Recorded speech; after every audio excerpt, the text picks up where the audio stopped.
کیونکہ اب ہم جماعت چہارم میں پہنچ چکے ہیں اور ہم نے جماعت چہارم کے درجے کے حساب سے معیاری جملہ ترتیب دینا ہے، تو ہم جو بھی الفاظ استعمال کریں گے ان کا حد درجہ معیار ذہن میں رکھیں گے۔ تیسرا نقطہ یہ ہے کہ بامعنی جملہ بنانا۔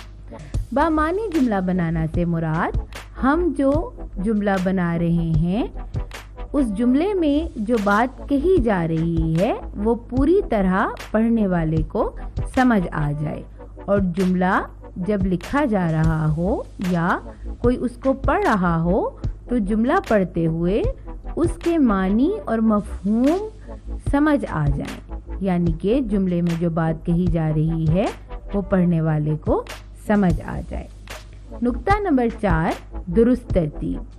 درست ترتیب سے مراد جملہ لکھتے ہوئے جملے کی ترتیب کو دھیان میں رکھیں کہ کیا جملہ اپنی ترتیب کے لحاظ سے صحیح ہے، یعنی کہ اگر ہم ایک جملہ بناتے ہیں کہ احمد نے بلہ مارا علی کو، تو یہ جملے کی درست ترتیب نہیں ہوگی، بلکہ جملے کی درست ترتیب ہوگی علی نے احمد کو بلہ مارا۔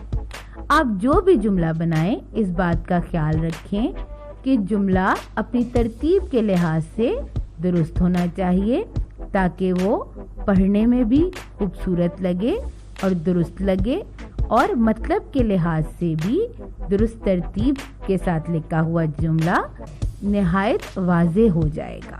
بچوں، اب آپ اپنے سامنے جو سلائیڈ دیکھ رہے ہیں اس پہ لکھا ہوا ہے چنندہ الفاظ برائے جملہ سازی۔ چنندہ الفاظ سے مراد کچھ الفاظ چنے گئے ہیں آپ کے لیے جن کی ہم جملہ سازی کریں گے، یعنی کہ جن کے ہم جملے بنائیں گے۔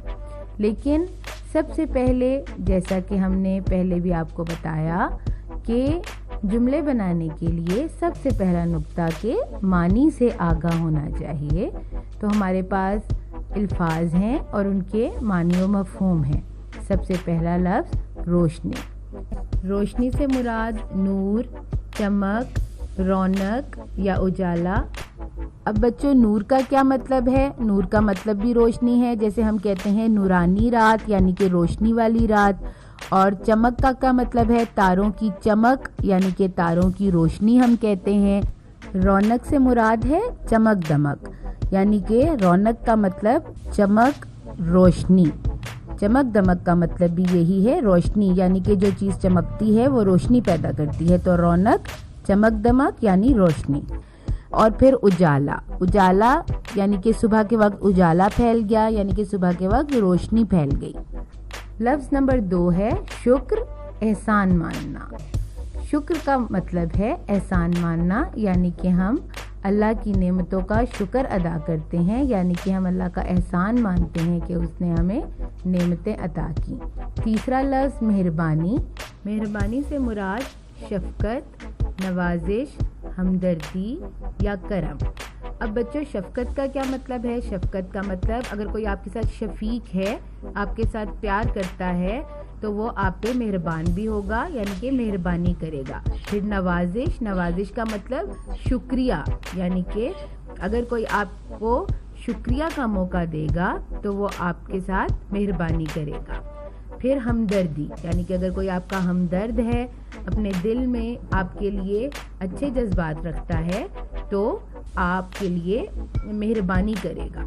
تو مہربانی کا مطلب شفقت، نوازش، ہمدردی، اور اسی طرح کرم، یعنی کہ آپ کے ساتھ اچھا سلوک کرے گا، آپ کے اوپر کرم کرے گا تو وہ آپ کے اوپر مہربانی کرے گا۔ نمبر 4، عمدہ۔ عمدہ کا مطلب اچھا، نفیس، قابل تعریف۔ قابل تعریف یعنی وہ چیز جو تعریف کے قابل ہو، اور خوب، یعنی کہ عمدہ پھول ہو سکتا ہے، عمدہ نقش ہو سکتا ہے، عمدہ عمارت ہو سکتی ہے۔ اس کے بعد لفظ نمبر 5، محنت۔ محنت سے مراد سخت کوشش، مشقت۔ مشقت سے مراد سخت محنت، یعنی کہ کسی کام کو بہت اچھے طریقے سے کرنا، سخت کوشش کے ساتھ کرنا۔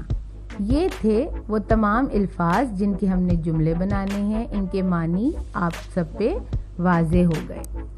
بچوں، ہم نے یہ پڑھا کہ حروف کیا ہوتے ہیں، پھر ہم نے یہ پڑھا کہ حروف کے بعد الفاظ بنائے جاتے ہیں. ہم نے پڑھا اور سیکھا کہ الفاظ کے بعد جملے بنائے جاتے ہیں. جملے بنانے کے حساب سے جملے کی تعریف سیکھی. جملے کی تعریف کے بعد آپ نے اہم نکات پڑھے جن کے ذریعے آپ جملہ بنانے میں آسانی پیدا کر سکتے ہیں، آسانی سے جملہ بنا سکتے ہیں، اچھا جملہ بنا سکتے ہیں.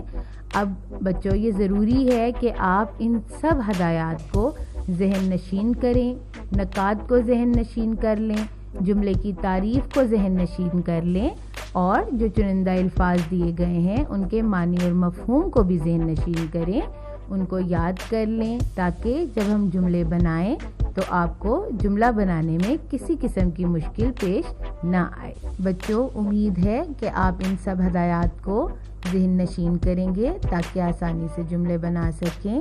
آپ اپنا خیال رکھیے گا. اللہ حافظ.